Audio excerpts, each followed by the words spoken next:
आज सत्संग रूप में हम सब ने बहुत आनंद लिया। सब महात्माओं की जो चाहे गीत रूप में संदेश था, चाहे स्पीच, चाहे कविता, ये बहुत ही जो संतों के वचन होते हैं, ये हमारे लिए हमेशा वरदान ही है संतों संसार में। तो कैसे एक अपने आप को हमने परमात्मा से जोड़ना है, तो वो बात हमें किस तरह महात्माओं ने युगों युगों से यही समझाया है। चाहे हम कोई भी धर्म ग्रंथ भी खोल लें तो संदेश वही कि वाहिद एक ही अल्लाह है, और कैसे इस एक के ऊपर ही हमें केंद्रित रहना है। हमें नाम चाहे जैसी आस्था वैसे नाम बुला सकते हैं, पर ये बात, ये मूल, ये एक है। और इसी के एक का जब ज्ञान हो जाए तो ये आत्मा भी इसी एक से ही आई है, इसी एक में ही मिलना है, इस बात की समझ आ जाती है। तो जो सेवा सत्संग सुमिरन का जो ये टूल्स हैं, हमें कैसे अपने आप को इस परमात्मा से जोड़ कर रखते हैं। तो ये मन से हमेशा ये जज्बा रहे कि सेवा सुमिरन सत्संग हर पल किस तरह किया जा सके, दातार हर एक पे कृपा करे। और साथ ही जो हम देखते हैं संसार में कि एक अवस्था क्या आई हुई है सभी की, कि अपने आप को हर कोई चाहता है कि वो मोक्ष की प्राप्ति हो, पर वो जो प्राप्ति करने के लिए जो एक जीवन कैसा चलाना है ब्रह्म ज्ञान लेने के बाद, तो उस पे फोकस बहुत ज़रूरी है। नहीं तो जैसे आज सत्संग में भी सुना कि वो एक गारंटीड चीज़ नहीं है कि ब्रह्म ज्ञान है तो एक मुक्ति तभी संभव होगी जब ब्रह्म ज्ञान पे जीवन चलाया जाए। नहीं तो ब्रह्म ज्ञान लेने के बाद भी अगर इस निरंकार को ही याद नहीं किया तो फिर हम जहाँ थे वहीं के वहीं खड़े रह जाएंगे। तो इसके ऊपर भी हमें चलते रहना है। और संतों का जीवन तो हमेशा ऐसा ही होता है जो हर एक पल में निरंकार को ही एहसास बनाकर उसी के ही अपने हर कार्य को उसी का श्रेय देना, इस निरंकार के आश्रय में रह के ही हर कार्य को करना। तो वही संत ने बोला कि अगर हम इन द मोमेंट रहते हैं, हम अपनी इस पल को पूरी तरह जीते हैं, और पूरे जीने का इंडिकेशन उन्होंने ये इशारा किया कि जब इस परमात्मा के एहसास में रहते हैं तो हर कार्य तभी पूर्ण होता है, उसी पल में किया गया वो कार्य तब मुबारक होता है। नहीं तो संसार में अगर हम कुछ भोजन कर रहे हैं तो ध्यान अपने कारोबार में होगा, अगर कारोबार पे हैं तो घर परिवार में रहने वालों की सेहत की चिंता होगी। तो जहाँ पे जब हैं ध्यान पूरी तरह वहाँ नहीं, तो ध्यान तभी पूरी तरह वो कार्य में एक कार्य को कंप्लीट करता है जब इस निरंकार से अपनी लिव जोड़ लें, ये परमात्मा के ही एक फ्लो में बहते चले जाएं कि ये इस पल को दिया है तो उसको पूरी तरह जिएं। ये निरंकार का आधार ही है जो इस पल को पूरा एक कंप्लीट करेगा। तो ऐसे ही हमने भी अपना जीवन बिताना है, चाहे ब्रह्म ज्ञान प्राप्त होने के बाद कोई अलग कार्य नहीं करने होते, सिर्फ अपने अंदर से अपने आप को बदलना होता है। नहीं तो जो एक इस समाज में आए हैं, परिवार में आए हैं, तो सारी वो रिस्पॉन्सिबिलिटीज़ वो हमें सब अपने कार्य जो करने हैं, एक हमारे को परिवार के रूप में जो एक हमारी सेवा है उसको कैसे निभाना है, वो जो करते ही रहेंगे। कुछ अलग उसमें नहीं होगा। जिसके पास ब्रह्म ज्ञान नहीं है वो भी कार्य करेगा और ब्रह्मज्ञानी भी। बस फ़र्क फिर इसी बात का कि जब निरंकार के आश्रय में रहकर वो काम होता है तो वो काम भी काम कहाँ, वो भक्ति बन जाती है। तो ऐसे ही हर पल हम अपना भक्ति भरा बना लें। और संतों ने तो हमेशा ऐसे ही सिखाया है कि संसार में तो हर तरह के रंग हैं, हर तरह के लोग हैं, कैसे उनको अपनाया जाए। और अगर कोई भटकाने वाला हो भी तो फिर जिस तरह हरदेव वाणी में भी है कि दुनिया का असर भक्त कभी ना मन पे लेता है,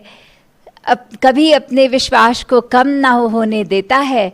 कि कैसे एक भक्त की अवस्था है कि अपने ऊपर चाहे कैसे भी इंटरैक्शन में भक्त आए हैं, जो भक्त के आगे इंसान आए हैं, तो उन्होंने कोई भी बात अगर कह दी, अगर मन में वो फेथ, वो एक दृढ़ता है, एक विश्वास पक्का है, तो वो मन को कोई भी नहीं डुलायमान कर सकता। नहीं तो अगर अपने अंदर ही वो मजबूती नहीं, स्थिरता नहीं, तो एक बात किसी की कहना और उसी को सच मान के अपने भक्ति से हम बहुत दूर हो जाते हैं, उसी की बात को हम सत्य मान लेते हैं। तो फिर इस तरह अपने जीवन को अगर हम चलाने का सोच रहे हैं तो उसमें एक घाटा किसका है, एक अपना ही नुकसान कर बैठेंगे। कि जहाँ वही बात आती है कि हम अगर सत्संग रूप क्यों करते हैं कि संतमति वाले सब जो एक भाव रखते हैं, उनके जीवन से, उनके अनुभव से कुछ सीखें, और अगर सीख रहे हैं तो कैसे अपने लाइफ में उसको लागू करें, इम्प्लीमेंट करें।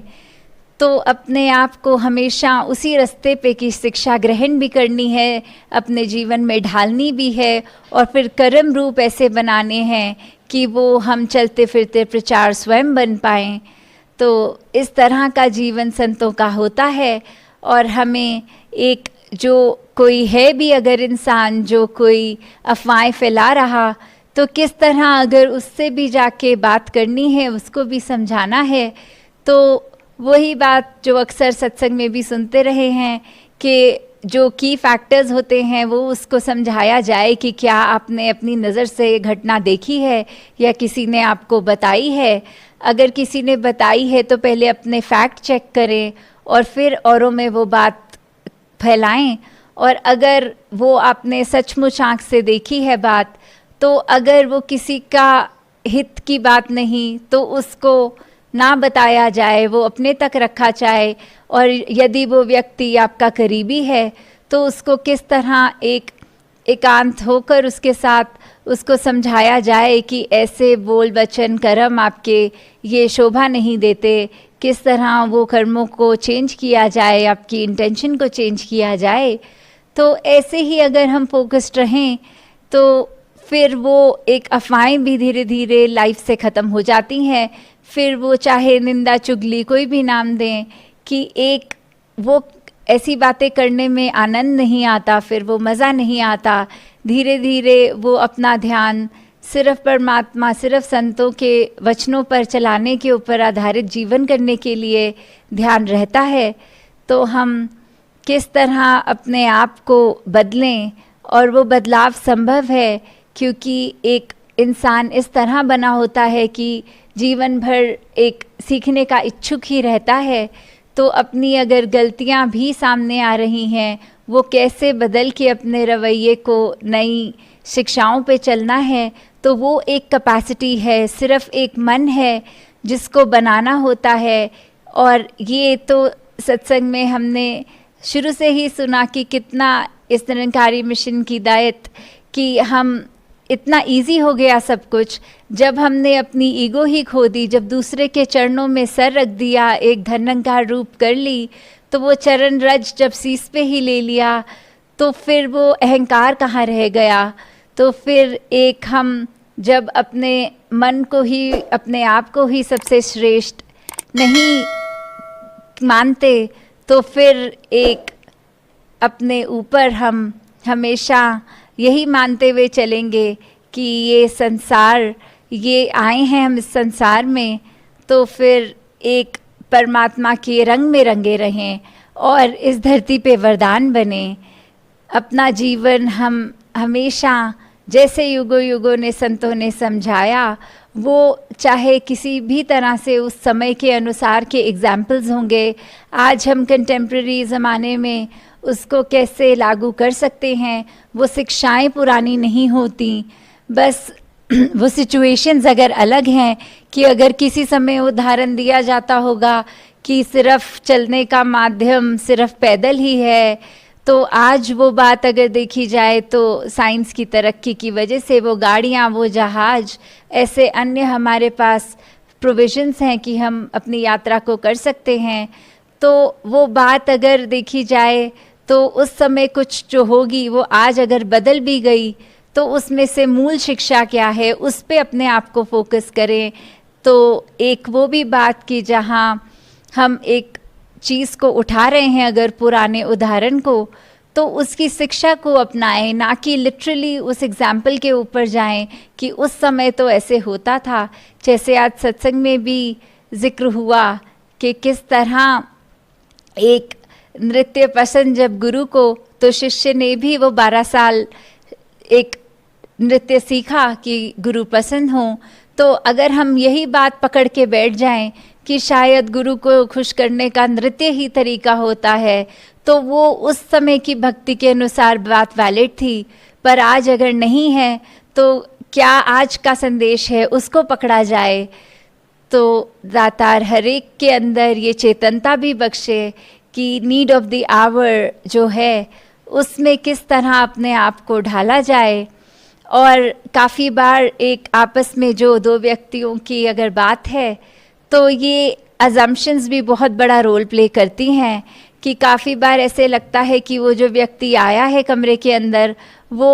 मेरे बारे अच्छी सोच नहीं रखता, वो इंसान शायद उसके वेस्टेड इंटरेस्ट होंगे, वो एक नीची दृष्टि से मुझे देख रहा है। तो जब ऐसे ही सोच लेके हम पहला कदम नहीं बढ़ा पाएंगे, वो मनों से दूरी नहीं दूर कर पाएंगे,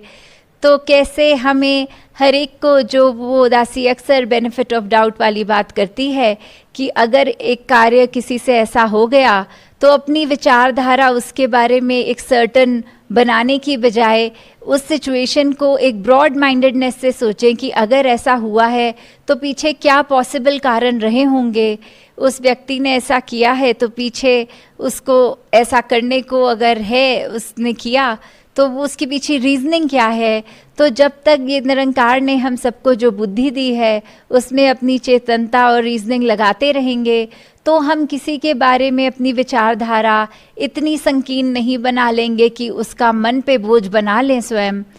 तो दातार हर देख को जहाँ ब्रॉड विजन दे, वहाँ अपने ऊपर भी हमें एक काइंडनेस बना के रखनी है, खुद को भी ऐसे सोच में नहीं डुबा देना कि गमी छा जाए, कोई स्ट्रेस छा जाए। हमें हमेशा अपने आप बहुत ही ब्रॉड रहना है और हर एक को उसी नज़रिए से, जो हम चाहेंगे कि हमारी गलती होने पर दूसरा हमें जिस लेंस से देखे, हमें भी उन्हीं को उसी लेंस से देखना है। अगर हम तुरंत सोचते हैं कि हमने एक कार्य किया, इसके पीछे ये कारण था, अगले को समझना चाहिए, तो हमें भी अगले का वो कोई भी कार्य किया, चाहे हमें वो चुभा, तो उसके पीछे जब हम सही रीजनिंग देंगे तो समझ आ जाता है where is that person coming from. तो दातार मनों में सबकी दूरियां जहां ख़त्म करे, वहीं अपने ऊपर भी एक हमें एक काइंडनेस से अपने आप को परतना है, अपने मनों को भी कोमल करते जाना है, सिर्फ दूसरों के लिए तो सही पर उससे पहले अपने लिए, एक खुद के लिए, वो जो सेल्फ रिस्पेक्ट की बात होती है। और अक्सर ये बात भी सामने आती है कि अगर हम, कोई महापुरुष पूछ रहे थे कि अगर हम एक दास भाव, एक हम्बलनेस का रास्ता अपनाते हैं तो क्या हम एक सेल्फ रिस्पेक्टिंग इंसान नहीं हो सकते? वो सेल्फ रिस्पेक्ट तो एक अच्छी चीज़ है। तो वही समझाते हुए दासी ने कोशिश करी कि कैसे एक जो सेल्फ रिस्पेक्ट होनी हर एक में बहुत अच्छी बात है, पर वो कब अगर सेल्फ रिस्पेक्ट अहंकार में तब्दील हो रही है, वहाँ वो गलत जा रहे हो। तो हम्बल होते हुए भी, निम्र होते हुए भी एक सेल्फ रिस्पेक्ट को बनाया जा सकता है, उसको मेंटेन किया जा सकता है, क्योंकि ये चेतनता वहाँ भी लागू होती है कि सेल्फ रिस्पेक्ट में भी कि हम कोई कार्य कर रहे हैं, ये हमारी वैल्यूज़ के अंदर है तभी कर रहे हैं, नहीं है तो नहीं कर रहे। तो इसमें बस अहंकार का हटा दें तो वो सेल्फ रिस्पेक्ट भी हम्बलनेस के साथ जुड़कर एक बहुत सुंदर रूप दे सकती है। तो दातार हर एक पे कृपा करे, ये भक्ति भरा जीवन, सत्संगत माँ का आंचल सेवा सिमरन और इस दातार से सभी जुड़े रहें। साथ संगत जी, धन निरंकार जी।